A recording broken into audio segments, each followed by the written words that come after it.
The Necromancer in Diablo 4 doesn't reinvent the wheel.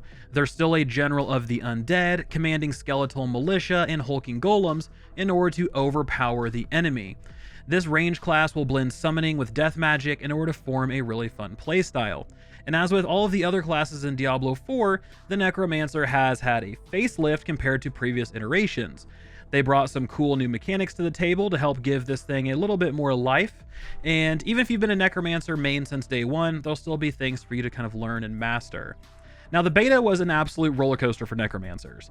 They were incredibly super overpowered in every aspect for the first beta, and then Blizzard pulled a 180 and they made minions unbelievably weak for the second beta. So with that, we really don't know what kind of version of the Necromancer we're going to see on day one, but either way, the class is still really fun to play, and it's one that I enjoyed honestly more than I thought I would. So when it comes to strengths, the Necromancer has great damage options for both single target and AoE with skills like Bone Spear and Corpse Explosion. They have blood orbs, which give Necromancers specific ways to restore life and essence through these little things that you'll find out in the battlefield. And then you have good survivability through skills like Blood Mist, which makes you temporarily immune.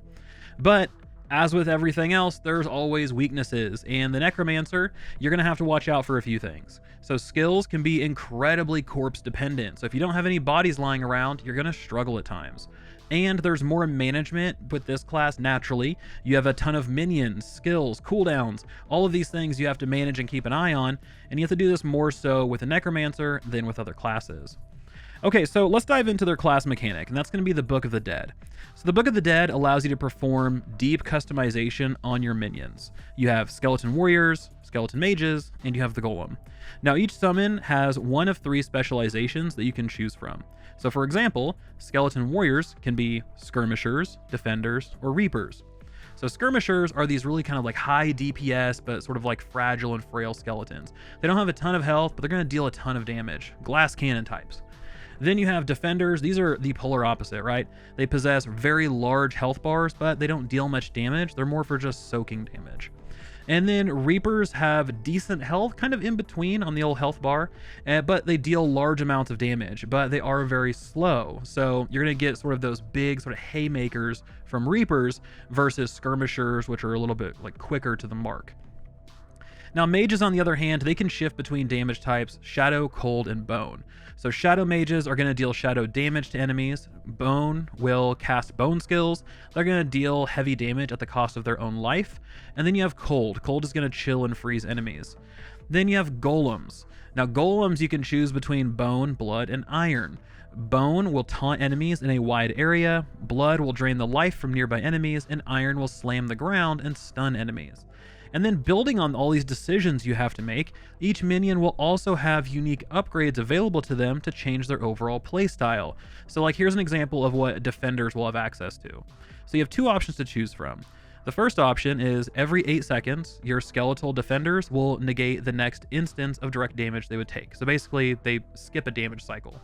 Or the other option you can choose is that you're going to increase the amount of thorns that defender skeletons will inherit from you by 20%. So you go from 30% to 50%. Now, overall, I mean, it's a pretty versatile system, right? It's up to you as the Necromancer on how you want to configure your army. What's the way you want to play? Do you want to have a very kind of tanky and defensive based army? Do you want to have sort of a glass cannon, throw everything at the enemy and try to kill them before they kill you type of playstyle? It's really up to you. And that's one of the things that makes the Necromancer so fun. But let's say you're not like a zookeeper, like you're not like a minion person. And if that's the case, then you don't have to summon any minions. Instead, you can sacrifice the ability to summon specific units in order to gain a personal permanent buff. Now, this allows you to choose between having none, some, or all of your minions summoned. And this is where you can dive even deeper into customizing how you want your Necro to play and which minions you would rather have at your disposal. If you're someone who doesn't really care much for mages, great. Sacrifice the ability to summon mages, get a permanent buff for yourself, but keep your skeleton warriors around. Now, as someone who's played Necromancer a little bit over the years, right? It's never been like my #1 class or anything like that. This seems really great. And I had a lot of fun in the beta playing the Necromancer. It was something that was a little bit more refreshing. And I felt like they took sort of a stale system of Necromancers in general, and they added a nice twist to make it more engaging through this Book of the Dead mechanic. So I'm really looking forward to seeing how this plays out throughout the course of launch and Diablo 4's life. So those are minions. What about the actual like necro, right? How do they work? So the Necromancer has two resources to fuel their attacks. They have essence and they have corpses. Now essence is the primary resource that's used to cast skills, and it's going to slowly regenerate over time or through blood orbs, and basic skills can also sort of speed up this process. Now corpses, on the other hand, are defeated enemies who can then be used to summon minions, trigger other skills like corpse explosion, bone spear, and I want to talk about those skills a little bit next. What type of categories are we looking at for these Necromancer skills? So one, we have basic skills. These are low damage skills that have zero cost and are typically used to regenerate a resource, have an effect, CC, do something, but they're not going to be your primary source of damage. Core skills are the sort of bread and butter of what makes the class the class. These are going to consume resources to deal larger amounts of damage. They're going to have AoE effects, stronger effects, and they're going to be a little bit more powerful than basic skills. So Necromancer specific, we have macabre skills. These are going to deal damage with corpses. These are going to use blood to protect yourself. So you have skills like Blood Mist, which is going to make you temporarily immune. You're going to be able to deal large amounts of damage with skills like Corpse Explosion. Those are all tied to macabre skills. Then we have corruption skills. These are going to be curses. So cursing an area will apply debuffs to any enemies in that targeted area, and this allows you to either weaken enemies, make them frail, stun them, do all of those type of things.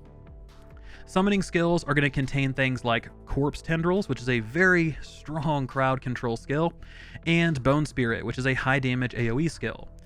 Then lastly, we have our two others. We have our ultimate skills, which every class has. These are game-changing, very high impact skills. They possess a long cooldown, and only one of these can be chosen at a point in time.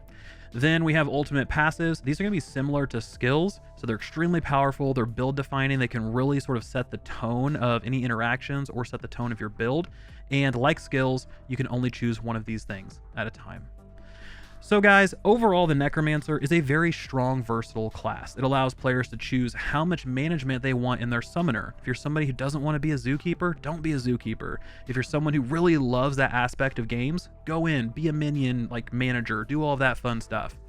Players can exchange those summons for powerful buffs, or like I said, if you prefer that undead army, you can do that as well.